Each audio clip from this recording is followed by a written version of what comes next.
تلاوت کی ہوئی آیتیں 12واں پارہ سورہ ہود آیت نمبر 50 سے شروع ہو رہی ہیں۔ سورت کا نام سورہ ہود ہے، حالانکہ اس سورت میں اللہ تعالی نے 7 نبیوں کا تذکرہ کیا ہے اور 7 نبیوں کے تذکرے میں ان کی قوم کے ساتھ جو مکالمات ہوئے، پھر قوم کا نتیجہ کیا ہوا، اس پورے واقعے میں حضرت نوح کا واقعہ ان کی قوم کے ساتھ تفصیل سے آ چکا گزشتہ ہفتے میں۔ اب آج قوم عاد کا واقعہ آئے گا، حضرت ہود ان کی طرف بھیجے گئے۔ اس کے بعد قوم صالح کا تذکرہ آ رہا ہے، اس کے بعد حضرت ابراہیم اور ان کے ساتھ لوط 2 پیغمبروں کا تذکرہ آئے گا، اس کے بعد حضرت شعیب کا ذکر آئے گا، آخر میں حضرت موسیٰ کا تذکرہ آئے گا۔ اور انہوں نے دعوت پیش کی، ان تمام میں اتحاد کا مظاہرہ ہوگا، اور اس کے بعد پوری قوم نے انکار کے بعد کیا پایا، نتیجہ بیان کیا گیا ہے۔ 7 نبیوں کا تذکرہ ہونے کے باوجود سورت کا نام کیا رکھا گیا؟ سورہ ہود۔ اس کا نام سورہ نوح نہیں، اس کا نام سورہ ہود رکھا گیا، حالانکہ جب برابر 7 نبیوں کا ان کی قوموں کے ساتھ مکالمہ ہوا، ان کا انجام ایسا ہوا، تو ان میں سے کوئی بھی نام رکھا جا سکتا ہے، چاہے قوم ابراہیم ہو یا قوم شعیب ہو یا قوم موسیٰ ہو، لیکن اللہ تعالیٰ نے اس سورت کا نام سورہ ہود رکھا۔ اس کی وجہ یہ ہے کہ سورہ ہود کا واقعہ دیگر 7 نبیوں کے واقعے میں ممتاز ہے۔ اسی واسطے میں نے عرض کیا تھا شروع میں مقدمے میں، نبی صلی اللہ علیہ وسلم کے سفید بالوں کو دیکھ کر صحابی نے جب پوچھا کہ آپ کے سفید بال بڑھاپے کی طرف علامت ہیں، تو آپ نے فرمایا تھا شیبتنی ہود، مجھ کو سورہ ہود نے بوڑھا کر دیا۔ اب سورہ ہود کی وہ کون سی آیت ہے جس آیت کے اوپر غور و فکر کرنے سے اندازہ ہوتا ہے کہ بڑھاپے کا اثر وہاں سے شروع ہوتا ہے۔ بڑھاپا نام ہے قوت کے اضمحلال کے آغاز کا۔ جو آدمی کے اندر صلاحیت، توانائی، قوتیں ہیں، ان میں اضمحلال شروع ہو جائے تو اس کا نام ضعف اور بڑھاپا کہلاتا ہے۔ سورہ روم میں اللہ نے واضح کیا ہے، اللہ الذی خلقکم من ضعف ثم جعل من بعد ضعف قوة ثم جعل من بعد قوة ضعفا وشیبا۔ اللہ نے انسان کو بنایا کمزوری کے بعد طاقت والا، طاقت والا ہونے کے بعد پھر کمزور۔ یہ دونوں تقریباً سامنے آتے ہیں انسانوں کے۔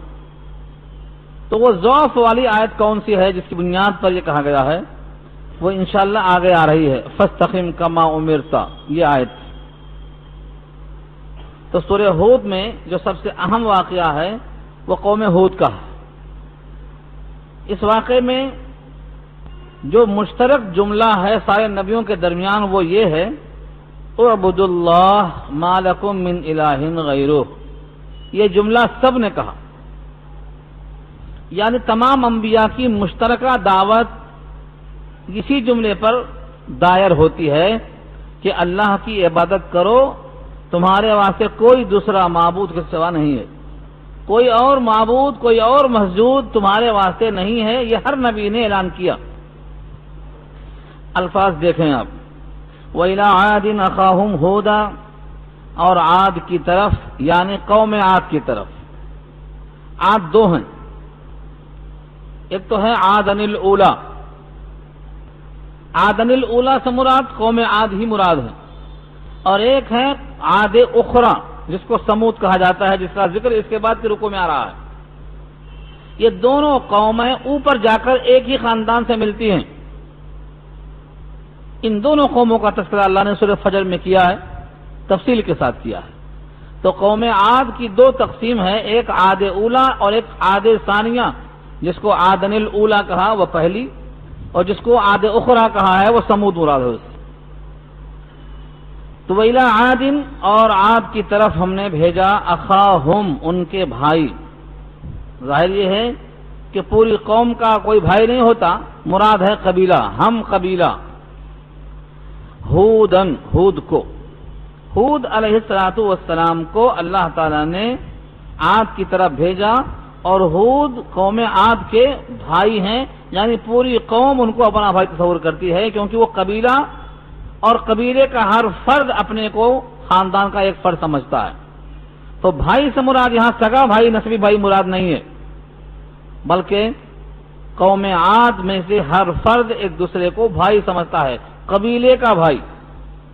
جیسے قبیلے میں بھائی کی اقسام بہت سی ہوتی ہیں، ایک حقیقی بھائی، صلبی بھائی جسے کہتے ہیں، ایک پھر اس میں 3 تقسیم ہے کہ عینی بھائی ہے، اللتی بھائی، اخیافی بھائی، اس کے بعد پھر ایمانی بھائی، عرفاتی بھائی اور پیر بھائی، بہت سے بھائی کی اقسام ہیں۔ جہاں پر جو اللہ نے اخا عاد کہا ہے، وَإِلَىٰ عَادٍ أَخَاهُمْ هُودًا، یہاں کون سا بھائی مراد ہے؟ قبیلے کا بھائی مراد ہے، یعنی انہی کا قبیلہ تھا، اسی میں سے ایک فرد کو اللہ نے بحیثیت نبی کے پوری قوم کی طرف بھیج دیا۔ میں نے عرض کیا تھا اس سے پہلے، نبی صلی اللہ علیہ وسلم کی دیگر انبیاء کرام پر 6 چیزوں میں خصوصیت بیان ہوئی تھی، 6، جس میں کوئی دوسرا نبی شریک نہیں ہے۔ ان میں سے ایک یہ بھی تھا کہ ہر نبی کا زمانہ اور علاقہ اور قوم مخصوص ہوتی تھی، اسی کی طرف دعوت دینے کو بھیجا جاتا، لیکن محمد مصطفیٰ صلی اللہ علیہ وسلم جب بھی نام آئے تو سب لوگوں کو مل کر کہنا چاہیے صلی اللہ علیہ وسلم، تاکہ کچھ تو احسان کی ادائیگی ہو ہر جملے میں، اور اس میں گھاٹا نہیں ہے۔ ایک بار آپ دعائے رحمت کریں گے تو 10 بار رحمتوں کے مستحق بنیں گے، یہ وعدہ ہے۔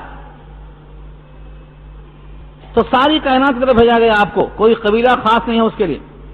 اب جو لوگ بھی نبوت کی دعوت سے محروم ہیں وہ منتظر ہیں اپنے حق وصول کرنے کے لیے، اور جو لوگ وسائل رکھتے ہیں اگر یہ اپنا حق ان تک نہ پہنچائیں گے تو اللہ کے ہاں اس کا مواخذہ ہوگا۔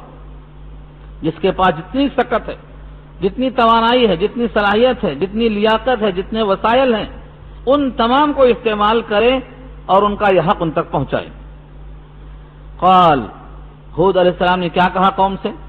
یا قوم اعبدوا اللہ، اے میری قوم کے لوگوں۔ یا قومی، میم پر جو زیر ہے یہ علامت ہے یا کے یہاں جسے گرنے کی، یا قومی میم پر زیر ہے، یہ زیر یہاں سے یا گرنے کی علامت ہے۔ اے میری قوم کے لوگوں، یہ اپنائیت کے واسطے اظہار ہے، اپنائیت کے لیے کہ جو آدمی اسی قوم اسی قبیلے کا رہنے والا ہو وہ اپنی قوم کا بھی خواہ ہوتا ہے، بدخواہ نہیں ہوتا ہے۔ لہذا جب وہ کہے گا اے میری قوم کے لوگوں، تمہارا بھلا اس میں ہے جو میں چاہتا ہوں، اعبدوا اللہ، اللہ کی عبادت کرو، ما لکم، نہیں ہے تمہارے لیے، من الہ، کوئی الہ، غیرہ، اس کے سوا۔ یہ لفظ آپ گنتے جائیے، 8 نبیوں نے اپنے قوم سے یہی کہا، 7 یہاں کا ذکر ہے، اور اگر آپ چاہتے ہیں اور بھی تو سورہ شعراء میں دیکھ لیں، پارہ 19 میں، وہاں بھی تذکرہ ہے۔ ہر نبی نے اپنی امت کو جزوی احکام بہت دیے، لیکن اصولی طور پر جو احکام دیا گیا وہ یہی جملہ ہے، تمہارے لیے کوئی معبود اور نہیں ہے، تمہاری کوئی سجدہ گاہ نہیں ہے، تمہارا کوئی اور رزاق نہیں ہے، تمہارے وجود کو تیار کرنے والا، عدم سے وجود بخشنے والا اور کوئی نہیں ہے، تمہاری پیشانیوں کا حقیقی مالک کوئی اور دوسرا نہیں ہے۔ ہر نبی نے یہی اعلان کیا۔ اب سوچو، جس جملے کو، جس نقطے کو سارے نبیوں نے متحد ہو کر پیش کیا ہے، آج اس میں بھی لوگ اختلاف کرنا شروع کر دیے ہیں۔ یہ نقطۂ اتحاد ہے۔ جب عیسائیوں کی طرف خط لکھنے کی بات آئی، حضرت صحابی ہیں دہیہ کلبی، ان کے ہاتھ حضور نے خط لکھ کر دیا۔ بخاری میں ایک باب ہے بدول وحی، اور اس بدول وحی کے اندر اس خط کا تذکرہ۔ خط کیا لکھا؟ نبی صلی اللہ علیہ وسلم کی طرف سے یہ خط لکھا، اس خط میں ایک آیت نقل کی گئی، قل یا اہل الکتاب تعالوا الی کلمۃ سواء بیننا وبینکم الا نعبد الا اللہ۔ اہل کتاب کی طرف جو آپ نے خط لکھا اس میں کئی چیزیں تھیں، کئی جملے تھے، اس میں ایک آیت جو آپ نے کوٹ کی تھی اس کا جملہ نقل کر رہا ہوں میں، کہ کہ اے اہل کتاب آ جاؤ ایسے کلمہ کی طرف جو ہمارے تمہارے درمیان متفق علیہ ہے، اور وہ یہ ہے اللہ نعبد الا اللہ، سوائے اللہ کے ہم کسی کی بندگی نہ کریں۔ دیکھو عیسائیوں میں اور اسلام کے درمیان کئی چیزوں میں اختلاف ہے، لیکن جب دعوت دیا حضور نے تو اس آیت کو پیش کیا جو دونوں کے درمیان متفق علیہ ہے، اور وہ یہ ہے اللہ کے سوا کسی کی بندگی ہم نہ کریں۔ کم سے کم ایک نقطہ تک تلاش کیا اتحاد کا۔ اس پر متحد ہونے کے بعد اب دیگر مسائل جو فروعی ہیں وہ طے کیے جائیں گے۔ تو امت کے لیے نقطہ اتحاد کیا ہے؟ سب سے پہلا کہ وہ ایک اللہ کی عبادت پر جمع ہو جائیں کہ اور دوسرا کوئی ہمارا معبود اور مسجود نہیں ہے، یہ کہلوایا گیا۔ ان انتم الا مفترون، یہ پہلے جملے کی نفی آئی ہے، یعنی پہلے کہا تمہارے لیے واسطے کوئی معبود نہیں سوائے ایک اللہ کے، یہ جملہ مثبت ہے پازیٹو انداز میں۔ اب اسی کو تاکید میں لائے ہیں، ان انتم الا مفترون، نہیں ہو تم مگر اپنے بت پرستی کے اعتقاد میں گڑھے ہوئے۔ تم اگر کسی بت کو خدا مانتے ہو تو تمہارا یہ جھوٹ ہے، افترا ہے۔ نہیں ہو تم، ان انتم نہیں ہو تم، الا مگر مفترون گڑھے ہوئے۔ کیا مطلب ہوا؟ تم جو کسی اور کو الہ مانتے ہو، کسی اور کو مسجود مانتے ہو، کسی اور میں خدائی کے صفات تسلیم کرتے ہو، یہ تمہارا افترا ہے، گڑھا ہوا ہے، اس کی کوئی حقیقت نہیں ہے۔ ان انتم الا مفترون، الا سے پہلے ان یہاں آیا ہے، یہ علامت ہے نافیہ کی۔ پورے قرآن کریم میں اور احادیث کے ذخیرے میں جہاں بھی الا سے پہلے ان آئے وہ نافیہ ہوتا، نہیں ہو تم مگر اپنے بت پرستی کے اعتقاد میں گڑھے ہوئے، مفتری ہو تم۔ مثبت دعوت دینا کافی ہے، لیکن نفی لا کر تاکید کرنا مقصود ہے۔ ایک الہ کو مانو اور ایک الہ کے سوا جتنے ہیں ان کو جھوٹا جانو، تب تمہاری توحید کامل ہوگی، ورنہ یہ بھی صحیح وہ بھی صحیح، ایک اللہ بھی صحیح اور جتنے بھی معبودان باطلہ ہیں یہ بھی جاری، تو فرمایا یہ توحید نہیں۔ اس واسطے کہا ان انتم الا مفترون، تم اپنی بد اعتقادی میں مفتری ہو، جھوٹ بولنے والے ہو کہ یہ بھی ہے یہ بھی ہے یہ بھی ہے۔ تو توحید کامل کے دو رخ ہیں، ایک مثبت ایک منفی، پازیٹو اور نیگیٹو دونوں لانا، یعنی پہلے آپ کو تسلیم کرنا پڑے گا کہ ایک معبود ہے، یہ مثبت ہوا، بقیہ کوئی معبود نہیں ہے، اگر کوئی ہے تو وہ باطل ہے، اب جا کے توحید آپ کی مکمل ہوئی۔ یا قوم لا اسألکم علیہ اجرا ان اجری الا علی الذی فطرنی افلا تعقلون، اس آیت میں بھی جو جملہ ہے یہ سارے انبیاء کا مشترک ہے، سارے انبیاء کا مشترک ہے۔ یا قومی، اے میری قوم، لا اسألکم علیہ اجرا، میں تم سے اس پر کوئی اجر نہیں مانگتا۔ لا اسألکم، کم مانے تم، اور لا اسألو سوال نہیں کرتا میں، علیہ اس کام پر، اجرن کسی محنتانے کا، یعنی انبیاء کرام نے جو کام کیا ہے اس پر کوئی اجرت کوئی محنتانہ کسی سے کبھی بھی طلب نہیں کیا۔ اس میں اگر کوئی اجرت بنتی ہے تو اس کو کس سے حاصل کریں گے؟ ان اجری الا علی الذی فطرنی، نہیں ہے میرا محنتانہ مگر اسی ذات پر جس نے مجھے پیدا کیا۔ فطرنی، جس نے مجھے پیدا کیا، جو میرا خالق اور مالک ہے، اسی نے مجھ سے وعدہ کیا ہے کہ تیرے ہر عمل پر صلہ میں دوں گا۔ لہذا یہ جو میرا پیغام تم تک پہنچا رہا ہوں یہ میرا فرائض منصبی اللہ کی طرف متعین ہے، اس پر صلہ مجھے اللہ دینے والے ہیں۔ یہ جملہ بھی مشترک ہے سارے نبیوں کے درمیان، جتنے نبی آئے سب نے یہ دعویٰ کیا ہے کہ ہم تم سے اس پر کوئی محنتانہ نہیں وصول کرتے۔ یہاں سے کیا معلوم ہوا؟ بادئ النظر میں بھی آپ غور کریں تو آپ کو دکھائی دے گا کہ مخلص وہی ہے جو بے غرض ہو کر بے لوث آپ تک اللہ کا پیغام پہنچائے، وہی مخلص، کیونکہ اجر نہ لینا اور اجر کی امید اللہ سے رکھنا اس سے زیادہ اخلاص کی اور کوئی دلیل نہیں بن سکتی۔ سب نبیوں نے یہی کہا۔ اسی واسطے متقدمین فقہا کا یہ فیصلہ تھا کہ کسی بھی دینی کام پر اجرت جائز نہیں ہے، کسی بھی دینی کام پر، یہ بحث ہم پیچھے کر چکے ہیں سورہ بقرہ کے حوالے سے، کسی بھی دینی کام پر اجرت جائز نہیں ہے، کیونکہ ہر دینی کام کی اجرت اللہ کے ذمہ ہے۔ اذان دینا، اس پر اللہ اجر دیں گے، نماز پڑھا دینا، اس پر اللہ اجر دیں گے، قرآن سکھا دینا، اس پر اللہ اجر دیں گے، کسی کو تعلیم دے دینا، اللہ اس پر اجر دیں گے۔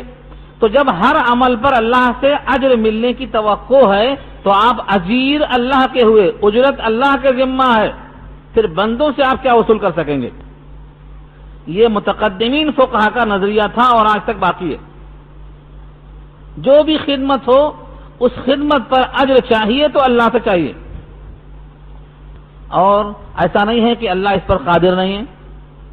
کون کہتا ہے کہ آپ کی اجرت محنتانہ اللہ وہاں دینے پر قادر ہے، یہاں دینے پر قادر نہیں ہے؟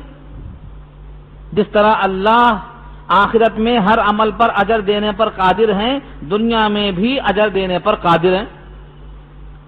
اسی واسطے ہمارے صوفیہ بزرگ لکھتے ہیں کہ اگر کوئی پیشہ نہ کرے، محض توکل پر رہ جائے، تو بھی اس کو اللہ بقدر مقدر اس کا رزق عطا فرمائیں گے۔ اور آیت پیش کرتے ہیں لا نسألکم علیہ رزقا، ہم تم سے کب کہتے ہیں کہ تم رزق فراہم کرو؟ نحن نرزقک، ہم تجھ کو رزق دینے والے ہیں، ہمارا یہ وعدہ ہے۔ یہ سورہ طٰہٰ کے آخری صفحے میں آیت موجود ہے۔ تو اہل اللہ کا طور طریق یہی رہا ہے، لیکن آہستہ آہستہ زوال، آخرت سے غفلت، ایمان میں بودگی، پزمردگی، کملاہٹ، اب وہ صحبتیں حاصل نہیں ہیں جو دل میں جلا پیدا کریں۔ اب لوگوں میں وہ طاقت، وہ جذبہ، وہ روح، وہ اسپرٹ باقی نہیں رہ گئی ہے کہ جو اسلام کے واسطے مطلوب تھی۔ اس لیے بعد کے فقہا نے اس پر اجرت لینے کو جائز قرار دیا ہے، کیونکہ یہاں اعلیٰ درجے کو بیان کیا گیا ہے کہ میں تم سے اس پر اجرت نہیں چاہتا ہوں۔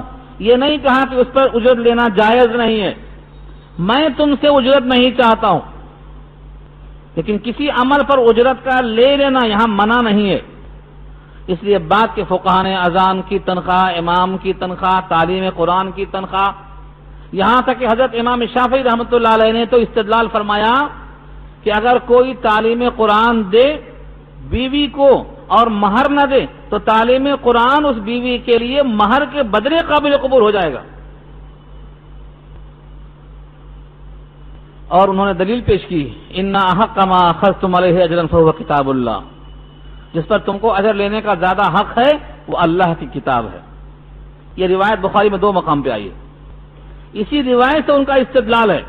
اور بعد کے فقہا نے اسی بنیاد پر کہ امت میں تساہل اتنا بڑھ گیا ہے کہ اگر کوئی بھی اجر نہ ملے تو سارے کام معطل ہو جائیں، کوئی بھی اذان نہیں دے گا، سب گھر میں رہیں گے، ٹی وی دیکھتے ہوئے بیٹھے رہیں گے، کون آئے گا؟ ایک بیچارہ ہے جو سارے کام چھوڑ کے اذان دینے کو حاضر ہے، پوری مسجد میں کوئی نہیں ہے، کوئی نہیں، سب اپنے اپنے کاموں میں ہیں۔ اب اس کو بھی اگر تنخواہ نہ ہو تو کیوں آئے گا؟ یہ بھی نہیں آئے گا، سب ٹی وی دیکھتے رہیں گے بیٹھ کے۔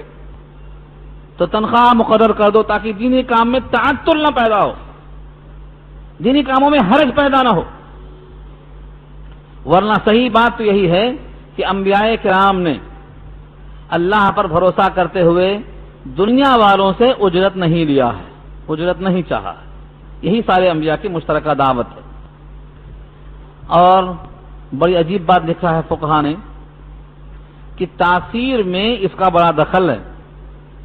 اجرت لے کر کوئی اگر بات کہتا ہے تو اجرت کی وجہ سے تاثیر کم ہو جاتی ہے، اور خالصتاً لوجہ اللہ کرتا ہے تو تاثیر بڑھ جاتی ہے۔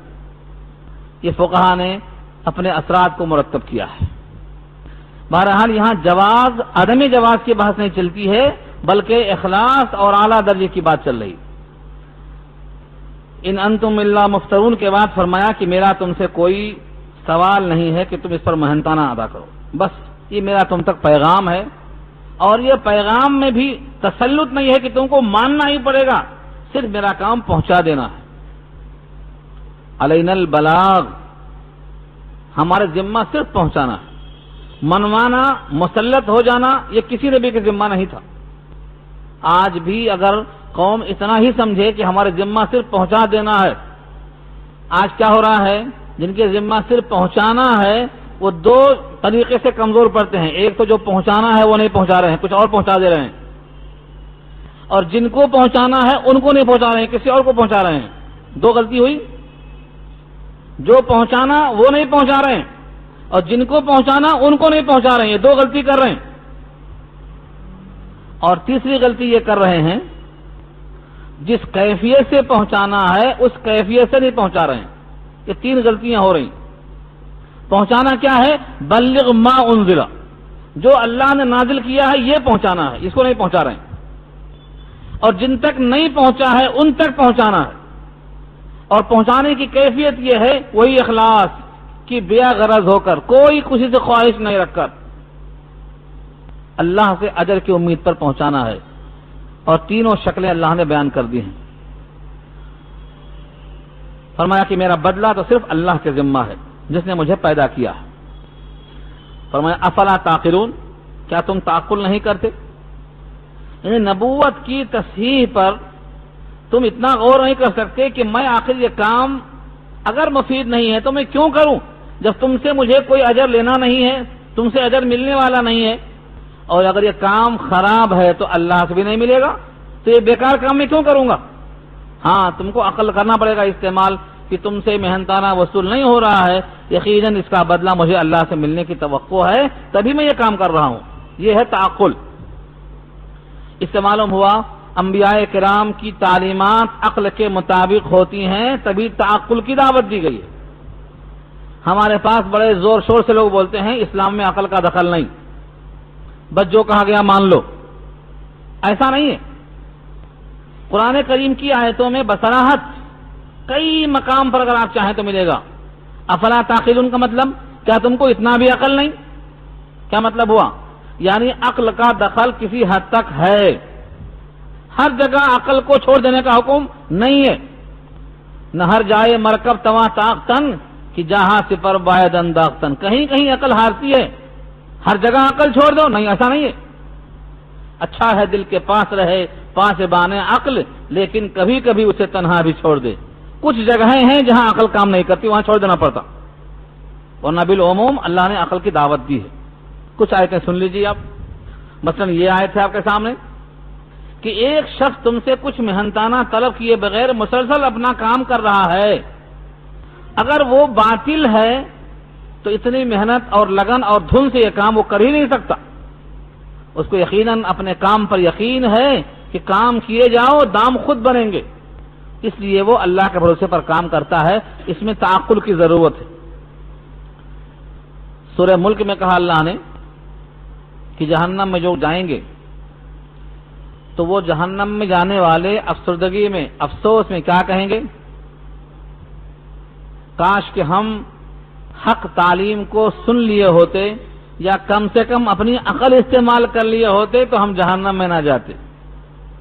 لو كنا نسمع او نعقل ما كنا في اصحاب السعير، کاش کہ ہم پیغام انبیاء کا سن لیے ہوتے یا کم سے کم درجے میں اپنی عقل کا استعمال کر لیے ہوتے تو ہم جہنم میں نہ جاتے.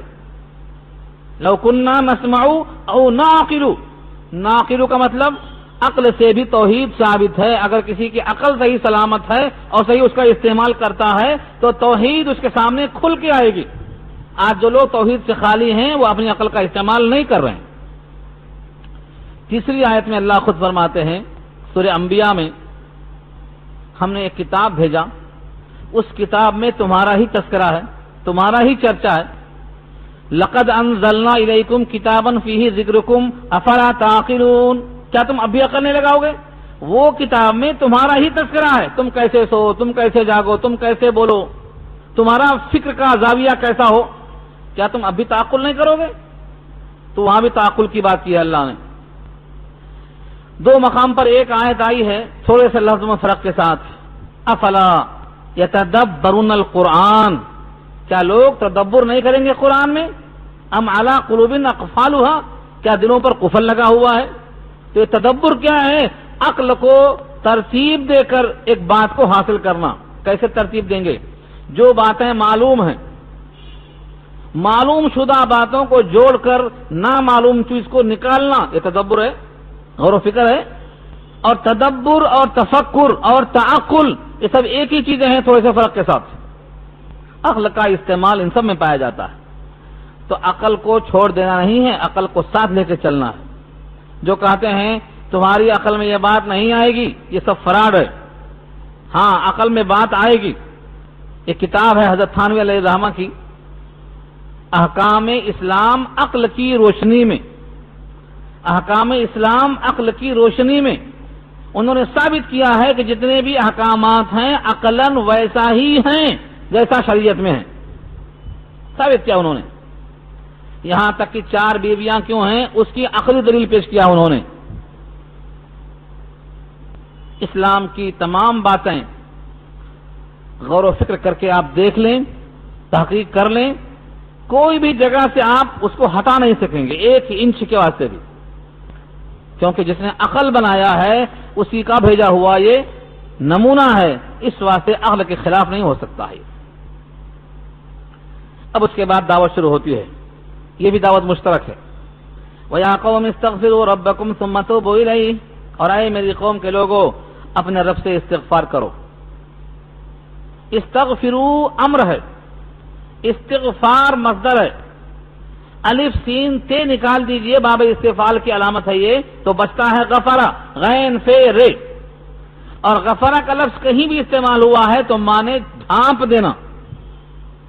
مغفر لوہے کی وہ ٹوپی جو سر کو چھپا لیتی ہے، تو استغفروا کا مطلب یہ ہے اپنے پروردگار سے اپنے گناہوں پر بخشش طلب کرو کہ وہ تمہارے گناہوں کو چھپا دے، ڈھانپ دے۔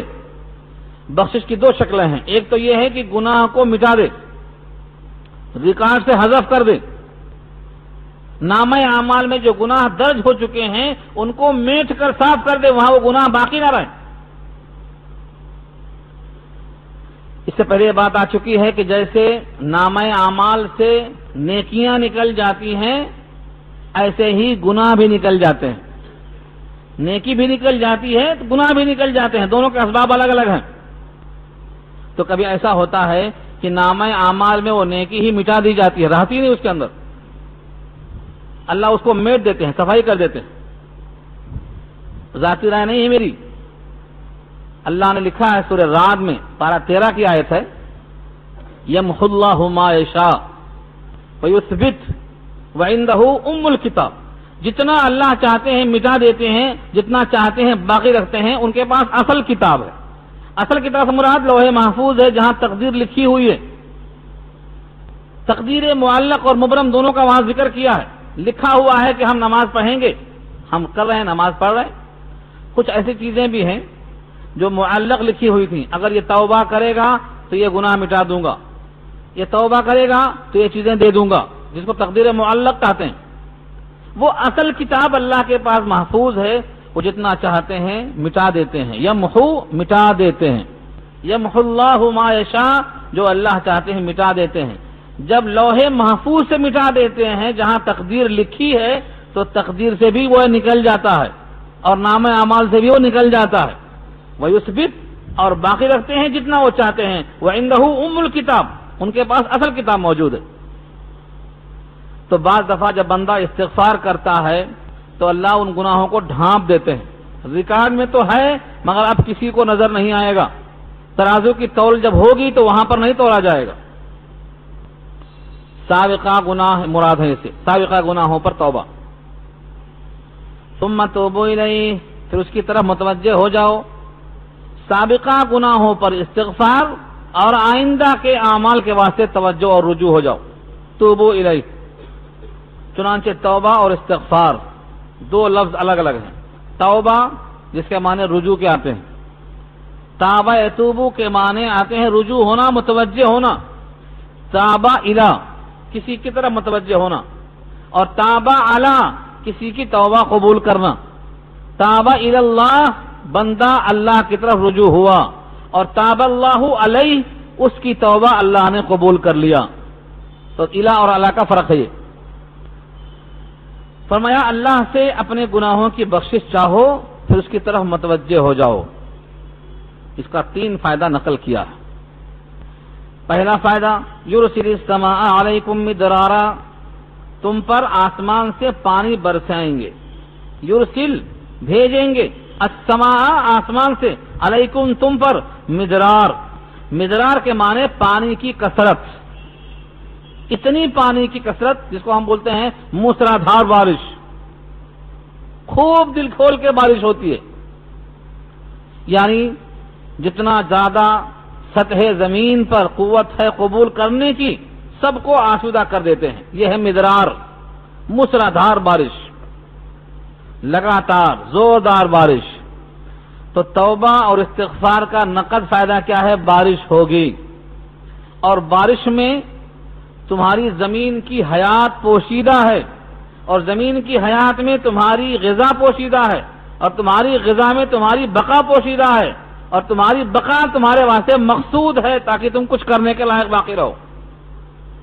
زمین مردہ ہے، جب تک زمین مردہ ہے اس سے کچھ نباتات نکلنے والی نہیں ہے. اللہ اس پر بارش بھیجتے ہیں تو زمین سے جب بارش ملتی ہے، خلط ملط ہوتی ہے، تو اس زمین کے اندر قوت نمو پیدا ہوتی ہے، زمین حیات والی ہو جاتی ہے. اب اس میں نباتات نکلتے ہیں. چنانچہ اللہ نے کئی مقام پر مثالیں میں پیش کی ہے. مثل الحیات الدنیا کماء انزلناہ من السماء فاختلط به نبات الارض. آسمان سے پانی برسایا، زمین مردہ تھی زندہ ہو گئی. تو پہلا فائدہ ہوگا کہ بارش ہوگی اور زمین کے اندر خوشحالی آئے گی.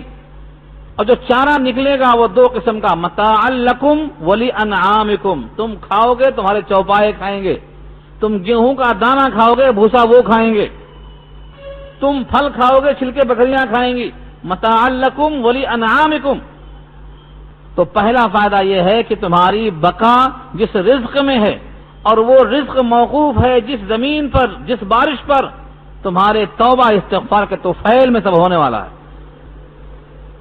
اسی واسطے کہتے ہیں قیامت اس وقت تک نہیں آئے گی جب تک ایک بھی اللہ اللہ کہنے والا باقی رہے گا، کیونکہ وہ اللہ اللہ کہتا رہے گا، بارش ہوتی رہے گی، نظام چلتا رہے گا. تو توبہ استغفار ایسا عمل ہے جس سے بارش کثرت سے ہوتی ہے. یرسل السماء علیکم مدرارا وَيَزِدْكُمْ قُوَّةً إِلَىٰ قُوَّتِكُمْ. اور زیادہ کر دے گا تمہاری قوت تمہاری موجودہ قوت کے ساتھ. قُوَّةً إِلَىٰ قُوَّتِكُمْ. تمہاری جو قوت اب موجود ہے اس قوت میں مزید قوت کا اضافہ ہوگا. اس سے دو قوتیں مراد ہیں. ایک تو تمہارا جب رزق بڑھے گا اور رزق ٹائم پر ملے گا تو تمہاری جو موجودہ قوت ہے اس قوت میں اضافہ ہوگا. آدمی کی قوت کس پر موقوف ہے؟ غذا پر. جب غذا صحیح وقت پر صحیح ملے گی تو جسم کی قوت باقی رہے گی، نہیں تو کیا ہوگا؟ ایک صحابی کا واقعہ ہے سلمان کا اور ابو ذر کا. سلمان اور ابو دردہ، ابو ذر نہیں ہے، ابو دردہ ہیں. ان دونوں میں دوستی ہوئی. سلمان شریعت سے اعتدال چاہتے تھے اور ابو دردہ میں زہد کا غلبہ تھا، وہ ہمیشہ متوجہ اللہ رہتے تھے. دیکھا تو بھابھی کو میل کچیل کپڑا گندا. کہا یہ کیا قصہ ہے؟ میں آپ کے کپڑے کو گندا دیکھ رہا ہوں. آپ کے جسم پر جو کپڑا ہے یہ اتنا بوسیدہ کیوں دکھائی دے رہا ہے؟ ابو دردہ کی بیوی نے کہا کیا کروں، تمہارے بھائی ابو دردہ کو کوئی حاجت ہی نہیں میری. ایک معنوں میں دبے لفظوں میں شکوہ تھا. رات ہوئی، اللہ کے سامنے کھڑے ہو گئے. دن ہے، روزہ رکھ لیا، دن بھر روزہ، رات میں قیام. تو میرے کپڑے صاف کس کے لیے ہوں؟ آخر میری آنکھوں میں سرما، ہاتھوں میں مہندی، کپڑے میں صفائی کس کے لیے ہوتی ہے؟ شوہر کے واسطے ہوتی ہے. یہ دن بھر روزہ رہتے ہیں اور رات بھر قیام کرتے رہتے ہیں. سلمان نے ابو دردہ کو پکڑا، کہا بھائی جان یہ کیا کر رہے ہیں آپ؟ لنفسک علیک حق. آپ کے جسم کا آپ پر حق ہے. ولزوجک علیک حق. آپ کی بیوی کا آپ پر حق ہے. وہ نہیں مانے. دونوں مل کے گئے نبی کے پاس. نبی صلی اللہ علیہ وسلم نے پوری باتیں سنی، مسکرا دیے اور آخر میں کہا صدق سلمان. سلمان کی بات سچ ہے ابو دردہ، ان کی بات مانو. حدیث طویل ہے، بخاری کے اندر موجود ہے. صدق سلمان، سلمان کی بات سچ ہے. فرمایا دیکھو میرے پاس بیوی بھی ہے مگر میں رات میں کھڑا بھی ہوتا ہوں، بیوی کے پاس سوتا بھی ہوں۔ میں نبی ہوں، میں کبھی روزہ رکھتا ہوں، کبھی کھانا کھاتا ہوں، اور تم میں سے کوئی شخص مجھ سے آگے بڑھنے کی کوشش نہیں کرے گا۔ میں تم سے زیادہ اللہ کی معرفت رکھتا ہوں، لیکن پھر بھی رات میں سوتا بھی ہوں، قیام بھی کرتا ہوں، روزہ بھی رکھتا ہوں اور کھانا بھی کھاتا ہوں۔ اور آگے جو فرمایا نبی کے الفاظ میں وہ سنانا چاہتا ہوں آپ کو یہاں پر، یہ کیوں لایا واقعہ میں؟ فرمایا اگر تم نے کھانا نہیں کھایا وقت پر اور رات میں وقت پر سویا نہیں تو تیری آنکھیں دھس جائیں گی، ہاں آنکھیں دھس جائیں گی، اور تیرا نفس کمزور پڑ جائے گا، تیرے جسم کی جو قوت ہے مزمحل ہو جائے گی۔ یہ میں نے یہاں سنانے کے واسطے پیش کیا آپ کو کہ ہمارے لیے رزق کتنا اہم ہے اور بیلنس اور توازن کتنا ضروری ہے۔ اگر آپ مسلسل جگیں گے تو جگنے کی بنا پر آپ کی صحت خراب ہو جائے گی، غذاؤں سے پرہیز کریں گے تو جسم کمزور ہو جائے گا۔ توازن سکھایا اسلام نے اور نبی نے، توازن سکھایا۔ آگے فرمایا ہر حق والے کو اس کا حق دینا پڑے گا، آتو حق کہو، آتو حق کہو یوم حسادہ، آیت الفاظ کے، اور جو حدیث کے الفاظ ہیں جس کے جو بھی حق بنتے ہیں اس کو اس کا حق دینا پڑے گا۔ آنکھیں چاہتی ہیں کہ ہم سوئیں تاکہ ہماری جو قوت فنا ہو گئی ہے اس کا بدل ہم کو حاصل ہو۔ آپ بالکل نہیں سوئیں گے تو کیا ہوگا؟ خلل واقع ہوگا۔ تو یہ قوت سے مراد کیا ہے؟ اس استغفار پر بارش ہوگی، تمہاری جو قوت اب موجود ہے اس قوت میں اضافہ ہوگا۔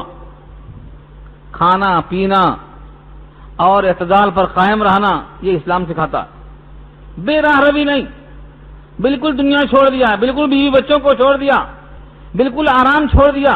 فرمایا نہیں، اللہ اپنے بندوں پر اپنی نعمت کا اثر دیکھنا چاہتے ہیں۔ ہم نے تو اسے بہت دیا ہے لیکن اس کا وجود دکھائی دیتا ہے کہ ہم نے اسے کچھ نہیں دیا۔ اللہ کو یہ بات پسند نہیں۔ اب یہاں دیکھو ان کی قوت کیا تھی، قوم ہود کی قوت کیا تھی، موجودہ قوت میں اور قوت کا اضافہ کریں گے تو قوت تھی کتنی؟ قرآن نے بیان کیا ہے دنیا میں جتنی مخلوق پیدا ہوئی انسانوں کی شکل میں، ہر قوم سے زیادہ یہ اللہ کی نظر میں طاقت والی جماعت تھی قوم ہود۔ اس کے ڈیل ڈول جسامت، کسی مخلوق کو اللہ نے اتنا مضبوط نہیں بنایا۔ آدم سے لے کر آج تک جتنی قومیں پیدا ہوئی ہیں ان میں سب سے زیادہ جسیم جسم والے، ڈیل ڈول، لمبے تڑنگے، اونچے قد والے۔ کتنا اونچا قد تھا معلوم ہے آپ کو؟ جب اللہ نے اس قوم کو ہلاک کیا ہواؤں کو بھیج کر اور دلدوز آواز کو بھیج کر، تو معلوم ہوا کہ کھجوروں کے تنے پڑے ہوئے ہیں، کھجوروں کے تنے، کأنہم اعجاز نخل خاویہ، کھجوروں کے تنے پڑے ہیں۔ سورہ فجر میں گواہی دی اللہ نے، لم یخلق مثلھا فی البلاد، شہروں میں اس جیسے مضبوط ہم نے انسان پیدا ہی نہیں کیے۔ ان کی مثال نہ سابقہ میں تھی نہ بعد میں تھی، ایسی قوت دے رکھا تھا اللہ نے۔ پھر اس قوت میں اضافہ کرنے کا بھی وعدہ فرمایا، یعنی تم پر لازم ہے کہ سابقہ گناہوں پر استغفار کرو اور آئندہ کے واسطے اللہ سے رجوع ہو جاؤ۔ حق بات سن کر اعراض کر کے چلا جانا، یہ مت سمجھو چلا جانا ہے بلکہ مجرم بن کر جانا ہے۔ جب کسی کے سمجھ میں بات آ جائے، حقیقت آشکارا ہو جائے، تو پھر اپنی انا کی خاطر ہٹ دھرمی میں انکار کرتا ہے تو صرف چلا گیا نہیں، تتولوا مجرمین، مجرم ہو کر گیا۔ اب یہ اسلام کی چوکھٹ کو چھوڑ کے گیا وہ۔ اب قوم کا جواب سنو، یہاں تک حضرت ہود کے الفاظ تھے جو دعوت میں پیش کیا گیا۔ قوم نے کیا جواب دیا؟ قالوا یا ہود، لوگوں نے کہا اے ہود، ما جئتنا ببینۃ، ہمارے پاس تم نے کوئی بینہ پیش ہی نہیں کیا، صرف تقریر چل رہی ہے، نصیحتیں چل رہی ہیں۔ ما جئتنا ببینۃ، کوئی بینہ کوئی دلیل تم ہمارے پاس پیش ہی نہیں کی اب تک۔ وما نحن بتارکی آلہتنا عن قولک، اور ہم نہیں ہیں ہمارے بتوں کو ترک کرنے والے تمہارے بات سے، صرف تمہارے قول سے، تمہارے کہہ دینے سے ہم بتوں کو چھوڑنے والے ہرگز نہیں ہیں۔ تم ہمارے پاس آئے ہو، کوئی بینہ کوئی دلیل کوئی حجت تم نے کچھ بھی پیش نہیں کیا۔ تقریر پوری سن لیا. اللہ کی بندگی کرو، یہ بھی نصیحت. تم سے میں اجر نہیں مانگتا ہوں، یہ آپ کا عمل. میرا بدلہ اللہ کے ذمہ ہے، وہ آپ کی مرضی. بارش ہوگی تم استغفار کرو، یہ تو خالی نصیحت ہے. اس میں لنک کیا ہے کہ ہم استغفار کریں گے تو بارش ہوگی ضروری؟ کہاں ہے؟ یہ کوئی بینہ ہے؟ تم نے ہمارے سامنے کوئی بینہ نہیں پیش کیا ہے، یہ محض تقریر ہے. ہم تو چاہتے ہیں کوئی معجزہ دکھاؤ، کوئی کرامت دکھاؤ، ایسی چیز بتاؤ کہ تمہاری نبوت پر دلیل ہو. ما جئتنا ببینہ، تم کوئی دلیل نہیں لائے. اور ہم محض تمہاری باتوں میں آ کر ہمارے معبودوں کو ترک کرنے والے نہیں. آج بھی جو بتوں کے پرستش کرنے والے ہیں یہی کہتے ہیں وما نحن لک بمؤمنین، اور ہم ہرگز نہیں ہیں تمہارے لیے یقین کرنے والے. تمہاری باتوں میں ہم آ جائیں، یہ نہیں ہو سکتا. اتنا ہی کہا ہوتا تو غنیمت تھی. قوم نے جواب میں اتنا ہی کہا ہوتا تو بڑی غنیمت بات تھی. قوم نے آگے کیا کہا؟ ان نقول الا تراک بعض آلہتنا بسوء. یہ جملے پر غور کرو اور آج کے حالات پر غور کرو. ان نقول، ہم نہیں کہتے ہیں مگر اعتراک بعض آلہتنا بسوء، ہمارے بعض معبودوں کی بددعائیں تم کو لگ گئی ہیں. ہاں، اعتراق کے معنی آتے ہیں دماغ میں خرابی پیدا ہو جانا، مبتلا، سرطان. ہمارے اردو میں بولتے ہیں ہذیان، جس کو بولتے ہیں بکواس کرنا. یعنی ہمارے بعض معبودوں کی طرف سے تم پر یہ آفت آئی ہے کہ تمہارا دماغی توازن خراب ہو بیٹھا ہے، تبھی تم ایسی ویسی باتیں کر رہے ہو. پوری قوم ایک بات کرتی ہے، تم پوری قوم سے ہٹ کر ایک الگ بات کر رہے ہو. یہ کیا ہے؟ ہمارے بتوں کی وجہ سے تمہارے اوپر یہ آفت آئی ہے.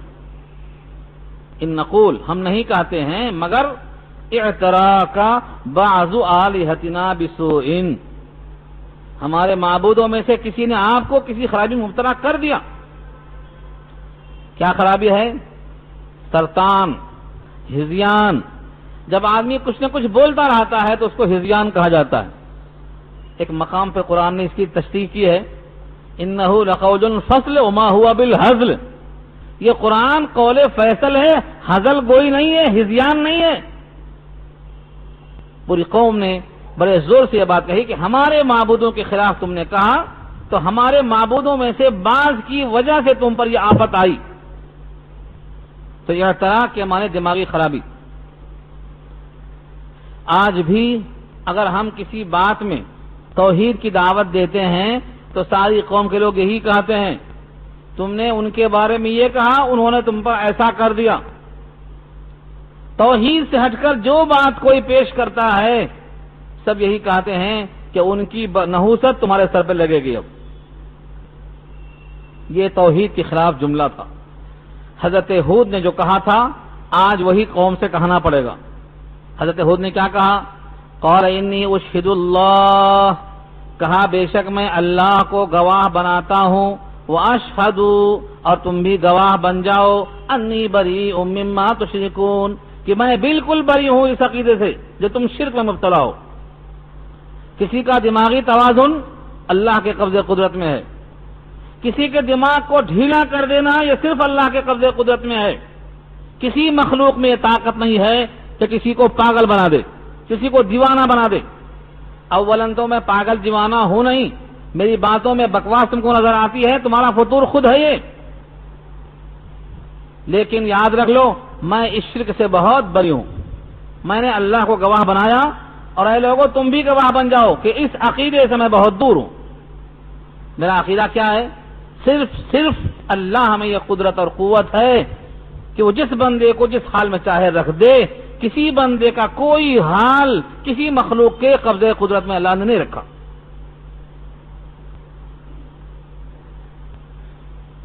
اس کے بعد چیلنج کیا حضرت ہود نے، من دونہ فکیدونی جمیعا. یہ اتنا بڑا چیلنج ہے آج کوئی نہیں کر سکتا. من دونہ، اس ایک ذات کو چھوڑ کر تم سب مل کر میرے خلاف تدبیریں کر لو، جو کرنا ہے کر سکو کر لو. من دونہ، اس ایک ذات کے سوا. فکیدونی، تم سب مل کر میرے ساتھ قید کرو، مکر کرو، فریب کرو، سازش کرو، پلاننگ کرو، جمیعاً اکٹھے ہو کر۔ ایک ایسی قوم تھی، اتنی مضبوط قوم کہ اس جیسی مضبوط قوم اللہ نے پیدا ہی نہیں کیا۔ ان کے سامنے انہی کا ایک فرد ایسی بات کہتا ہے کہ تم سب مل کر میرے خلاف جو کرنا ہے کر لو۔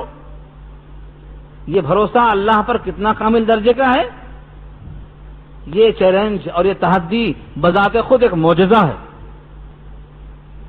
جیسے موسیٰ نے بھرے دربار میں فرعون سے کہا تھا جو کرنا ہے کر لے۔ موسیٰ تنہا ہے، ساتھی ایک ہارون ہے، باقی پوری قوم ان کی، خلافت ان کی، بادشاہت ان کی، دولت ان کی، فوج ان کی، پھر بھی کہا جو کرنا ہے کر لے۔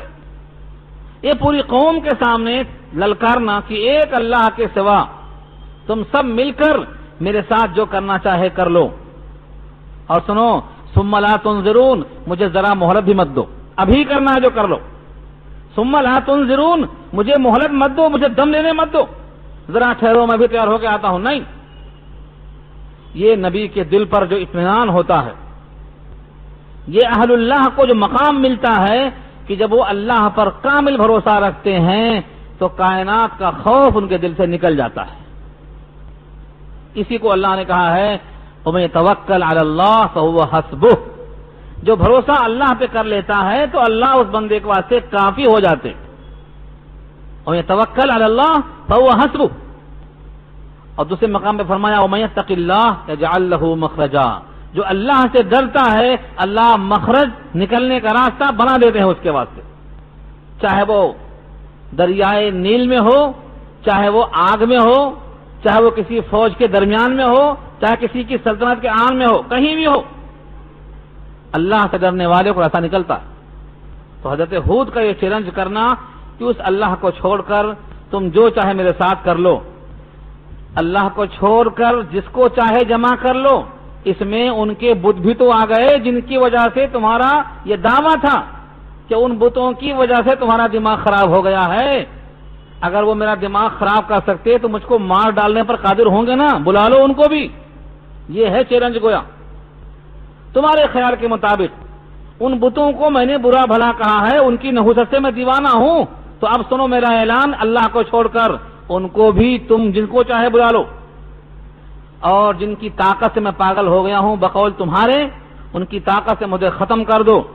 اگر تم سب مل کر ان بتوں کی مدد سے میرا ایک بال نہیں بگاڑ سکے تو سمجھ لو کہ یہ بت کسی کام کے نہیں ہیں، اور ان کی طاقت تمہارے سامنے جو موجود ہے یہ پھسی ہے، بے دم ہے۔ چنانچہ یہ پورے بت مل کر کچھ نہ کر سکے، جبکہ انہوں نے کہا ثم لا تنظرون، مجھے مہلت مت دو۔ انی توکلت علی اللہ، بے شک میں نے بھروسہ اللہ پر کر لیا۔ توکلت علی اللہ کہنا بہت آسان ہے اور کرنا مشکل ہے۔ ایسے مشکل ماحول میں جہاں سارے اسباب کٹ چکے ہوں وہاں بھی بھروسہ اللہ پہ رکھنا یہ اصل ایمان ہے۔ وسائل موجود ہیں، بھروسہ کرنا کون سا کمال ہے؟ وسائل کٹ چکے پھر بھروسہ اللہ پر۔ انی توکلت علی اللہ، میں نے بھروسہ کر لیا ہے اللہ پر۔ ہاں، اسباب کو ترک کرنا توکل نہیں ہے، لیکن اسباب خود بخود منقطع ہو جائیں پھر بھی بھروسہ اللہ پہ کرنا یہ توکل کا اعلیٰ درجہ ہے۔ ربی و ربکم، میرا بھی وہ رب تمہارا بھی وہ رب۔ اس کے بعد توحید کا جملہ پیش کیا، ما من دابۃ الا هو آخذ بناصیتها، نہیں ہے کوئی چوپایا۔ ما من دابہ، دابہ کے معنی اردو میں چوپایا ترجمہ ہوتا ہے دابہ کا، لیکن دابہ کہتے ہیں ما یدب علی الارض فهو دابہ، جو بھی زمین پر چلے وہ دابہ ہے، چاہے وہ 2 پیروں سے چلے یا 4 پیروں سے چلے یا پیٹ کے بل چلے، رینگنے والا بھی دابہ، چلنے والا بھی دابہ، جتنے زمین پر رینگنے والے سب دابہ۔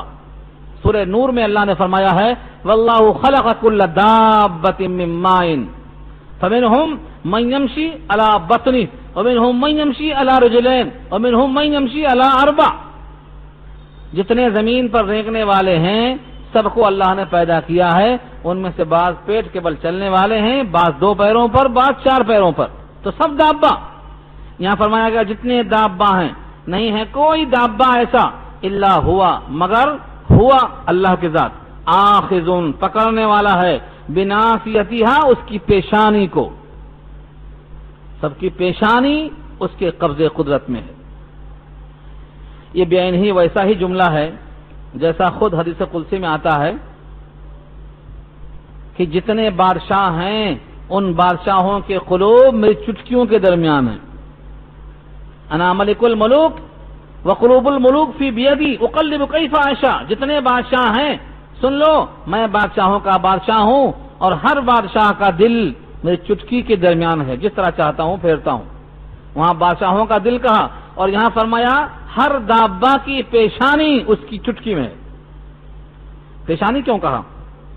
لکھا ہے اصحاب تفسیر نے کہ جب کسی کی پیشانی پکڑ لو تو وہ رام بن جاتا ہے، یعنی آپ کے ماتحت ہو جاتا ہے۔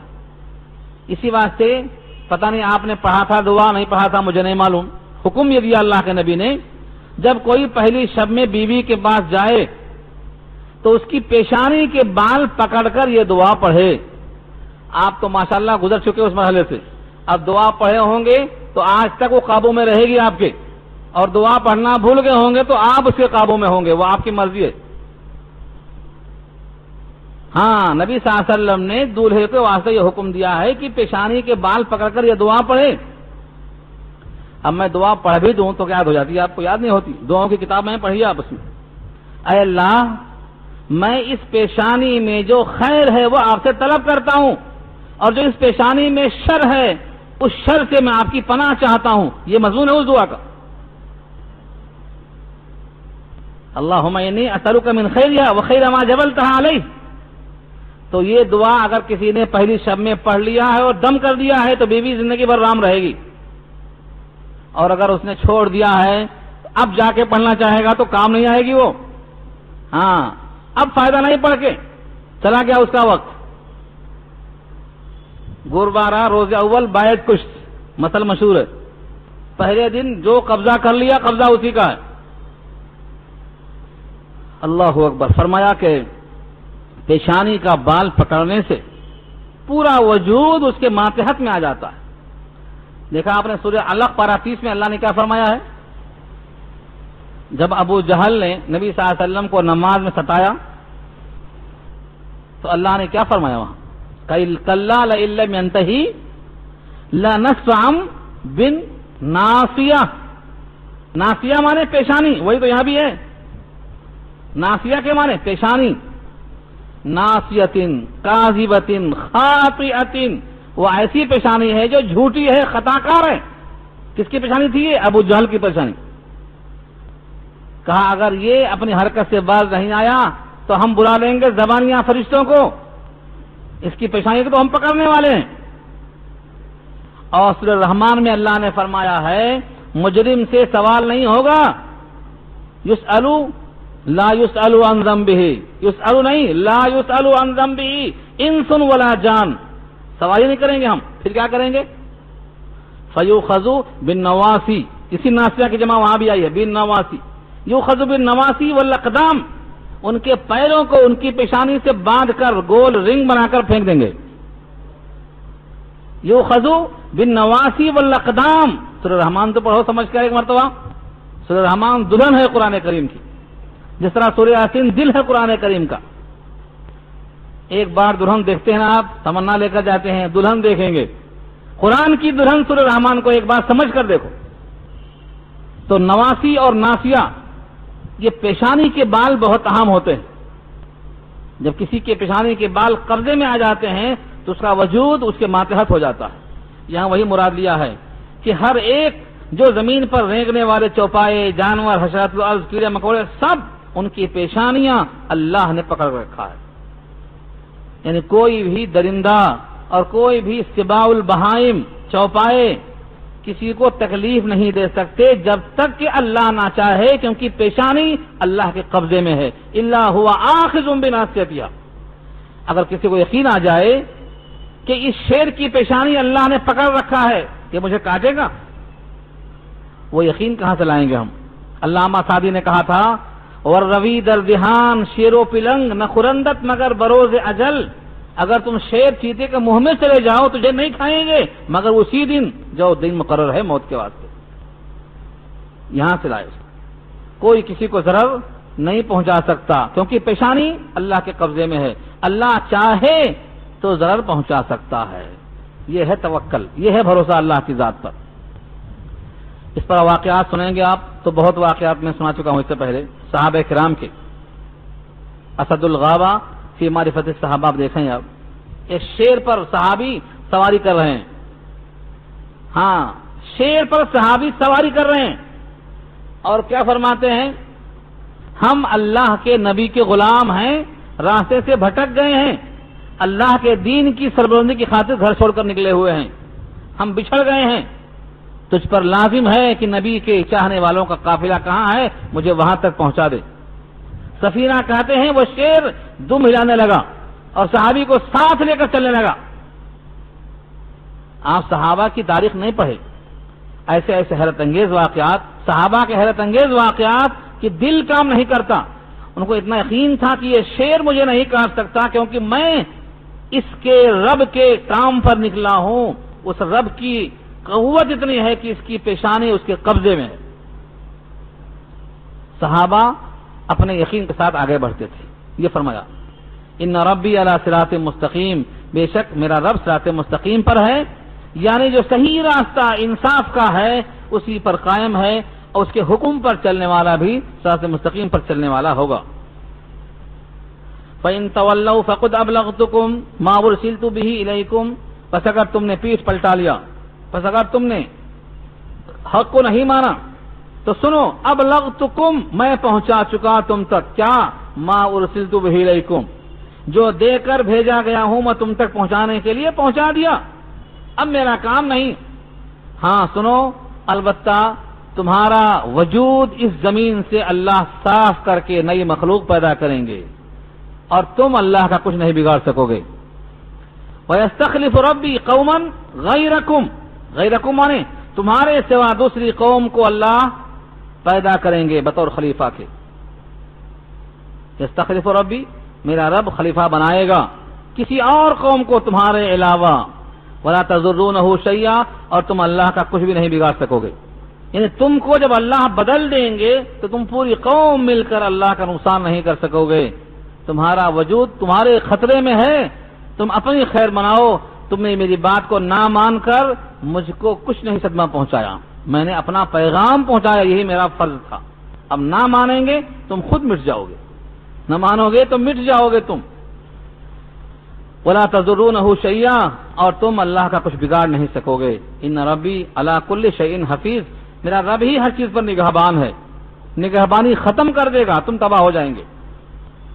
یہاں اتنا ہی کہا, سورہ محمد میں کہا کہ اللہ جب چاہیں گے دوسری قوم کو پیدا کر دیں گے, وہ قوم تمہاری طرح بزدل نہ ہوگی, بخیل نہ ہوگی. اللہ اس پر قادر ہے. یہ دعوت و تبلیغ کا جملہ مکمل پورا ہوا. اب اللہ کی طرف سے حکم آیا, وَلَمَّا جَاءَ أَمْرُنَا, ہمارا حکم آ چکا, یعنی ہمارا حکم عذاب کا آ چکا. نَجَّيْنَا هُودًا, ہم نے ہود کو نجات دے دیا کیونکہ انہوں نے اپنا کام کیا, اپنا پیغام پہنچایا. اللہ کا اصول ہے جب کبھی کسی قوم پر عذاب آیا تو صالح اور نیک لوگوں کو اس قوم سے الگ کر دیا, تب عذاب نازل ہوا. نجینا ہودن, ہم نے ہود کو نجات دے دیا. والذین آمنوا معه, اور جو ان کے ساتھ تھے ایمان والے ان کو بھی نجات دے دیا. برحمت منا, ہماری رحمت کی وجہ سے. کوئی یہ نہ سمجھے ان کے عمل کا استحقاق ہے, ان کی نیکیوں کا حق بنتا ہے, نہیں. برحمت منا, ہماری جانب سے یہ رحمت ہے, شفقت ہے, محبت ہے. عذاب سے بچانا, نیک اعمال کی توفیق دینا, اپنا بنائے رکھنا, یہ سب ہماری طرف سے رحمت ہے. کوئی بندہ کہے میری قابلیت ہے, میری صلاحیت ہے, اور یہ میری اپنی قوت ہے, اور میرے فلاں اور فلاں کا احسان ہے, اور فلاں اور فلاں کا صدقہ ہے. برحمتی منا کہہ کر واضح کر دیا. کسی بندے کا عذاب سے بچنا, نیک بننا, صالح بننا, متقی بننا, نیکیوں پر چلنا, صراط مستقیم پر قائم رہنا, یہ صرف ہماری رحمت ہے. برحمت منا کہا اللہ نے. وَنَجَّيْنَاهُمْ مِنْ عَذَابٍ غَلِيظٍ, اور بچایا ہم نے ان کو عذاب غلیظ سے، گاڑھا عذاب، سخت عذاب۔ وَتِلْكَ عَادٌ جَحَدُوا بِآيَاتِ رَبِّهِمْ وَعَصَوْا رُسُلَهُ وَاتَّبَعُوا أَمْرَ كُلِّ جَبَّارٍ عَنِيدٍ، اور وہ قوم عاد ہے جس کا بھی آپ واقعہ سن رہے ہیں، اس کا انجام کیا ہوا؟ پوری قوم تباہ ہو گئی۔ اب تباہ کیسے ہوئی؟ اس کا اثر کیا ہوا؟ عذاب غلیظ سے مراد کون سا عذاب ہے؟ وَتِلْكَ عَادٌ، اور یہ انجام ہوا قوم عاد کا، جحدوا بآیات ربہم، انکار کیا انہوں نے اپنے رب کی آیتوں کا، وعصوا رسلہ، اور نافرمانی کی اس کے رسولوں کی۔ دیکھو جمع کا صیغہ لائے ہیں، رسولہ، جبکہ رسول ایک ہے، حضرت ہود علیہ السلام ایک ہی رسول، ان کا انکار کرنا در حقیقت تمام رسولوں کا انکار کرنا ہے، کیونکہ ان کا جو پیغام تھا وہی پیغام تمام نبیوں کا تھا، تمام رسولوں کا تھا۔ ایک رسول کا انکار گویا سب کا انکار ہے، اس واسطے کہا وَعَصَوْا رُسُلَهُ، تمام رسولوں کا انکار کر دیا۔ ایک رسول کا انکار، سب رسولوں کا انکار، اور ایک آیت کا انکار، ساری آیتوں کا انکار۔ وَاتَّبَعُوا، اور اتباع کیا ان لوگوں نے امر کل جبار عنید، ہر سرکش اور ظالم اور ضدی لوگوں کے طریقے کی۔ دو لفظ لائے، جبار کے معنی جبر کرنے والا، اور عنید کے معنی عناد رکھنے والا، یعنی جو ظالم تھے اور ضدی تھے ان کے طریقے پر چل کر انہوں نے رسول کی بات نہیں مانی۔ یہاں سے کیا معلوم ہوتا ہمیں؟ ضدی اور ظالم، فاسق اور فاجر کی بات ماننا اور نبیوں کی بات نہ ماننا یہ تباہی کو دعوت دینے کے برابر ہے۔ ہمیں سرکش اور ضدی کی بات نہیں ماننا ہے، رسولوں کی بات ماننا ہے۔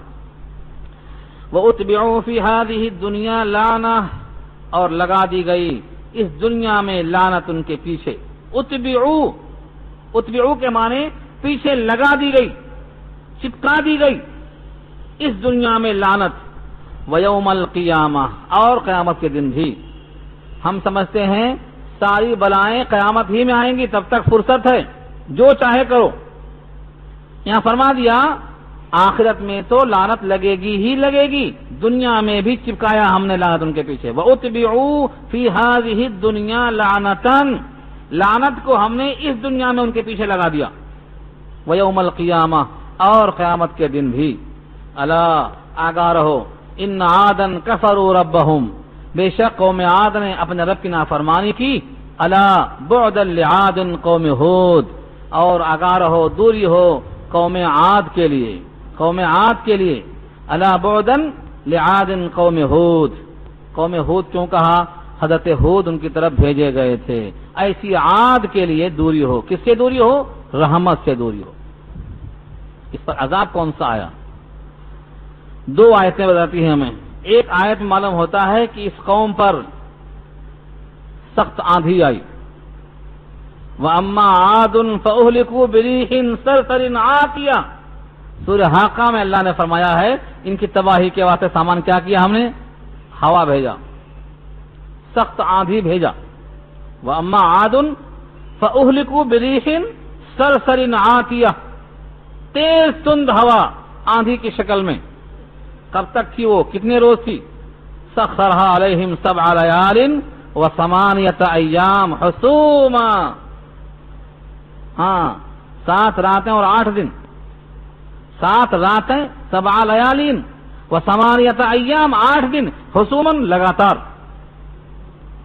سوچو اللہ کے قبضے قدرت میں وہ ہوائیں آج بھی ہیں کہ نہیں ہیں؟ وہ ہوائیں آج بھی اللہ کے قبضے قدرت میں ہیں، صرف ہواؤں کو بھیجا۔ دوسری آیت ملتی ہے ہمیں سورہ اعراف کی، جہاں لفظ ہے رجفہ اور زلزلہ کا، زلزلہ اسے کھا گیا۔ تو معلوم یہ ہوا کہ پہلے زلزلہ آیا، پوری قوم اکھڑ پکھڑ گئی، ان کے مکانات تہس نہس ہو گئے۔ اس کے بعد تیز آندھی آئی، سب اڑ گئے ہواؤں میں۔